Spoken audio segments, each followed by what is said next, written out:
Hello বন্ধুরা, আবার একটা নতুন ভিডিও নিয়ে চলে আসলাম। জানি না তোমাদের আমার রান্নার ভিডিও ভালো লাগছে কি না। ভালো লাগছেই তো নিশ্চয়ই, সবাই কমেন্ট করছো। এইভাবে আমার পাশে থেকো।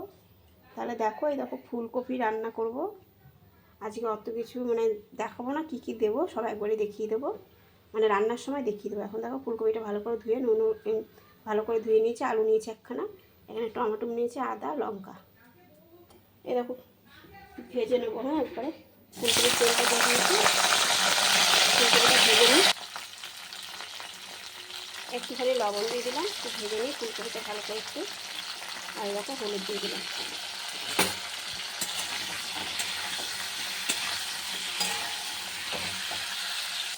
ফুলকপিটা ভাজা হয়ে গেছে, উঠে নেব। এরকম বন্ধুরা, এখানে কাজু নিয়েছি, কিশমিশ নিয়েছি আর চালমগজ নিয়েছি, এটা পেস্ট করে নেবো। এরকম বন্ধুরা, আলুটা ভাজা হয়ে গেছে, উঠে নেব। কড়াইটা দেখো কীভাবে পড়েছে, দেখো একটা দারচিনি, লবঙ্গ আর এলাচ দিয়ে দিলাম। মশলাটা দিয়ে দিলাম, আদা লঙ্কা টমেটোর পেস্টটা দিয়ে দিলাম। দেখো কালারটা কি লাল হয়েছে বন্ধুরা টমেটো দেওয়াতে। জিরের গুঁড়ো দিয়ে দিলাম, আর কতটা লঙ্কার গুঁড়ো পড়ে গেল।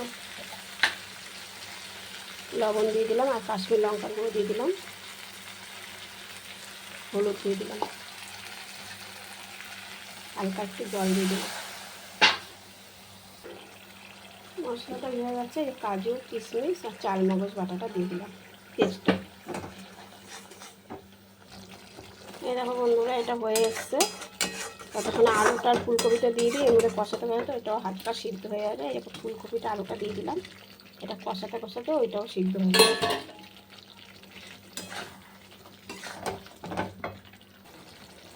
চিনি দিয়ে দিলাম বন্ধুরা।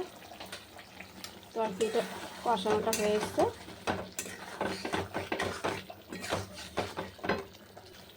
এরকম বন্ধুরা তেল বেরিয়ে গেছে, হালকা একটু জল দিয়ে দেবো। এই দেখো বন্ধুরা, কেশরি মেথি পাতার প্যাকেট, এটার মধ্যে একটু কেশরি পাতা দিয়ে দেবো। এই দেখো হাতে একটু ডলে নিলাম, এটা একটু দিয়ে দিলাম, এটা দিলে ভালো সেন্ট বেরোয়। আর একটু ঘি দিয়ে দিলাম। তরকারিটা হয়ে গেছে, আবার নামিয়ে দেবো, বলে এইটুখানি ঝোল লাগবে। বন্ধুরা, আমার রান্নার ভিডিওটা কেমন লাগলো তোমরা অবশ্যই কমেন্ট বক্সে জানাবে। খুব টেস্টি হয়েছে রান্নাটা, খেয়ে দেখবে। খেয়ে মানে তোমরা রান্না করে খেয়ে দেখবে। আমি রান্না করেছি, খুব টেস্টি হয়েছে, খেয়ে দেখলাম। তোমরা রান্না করে খেয়ে দেখবে, এরকম করে ভালোই লাগবে।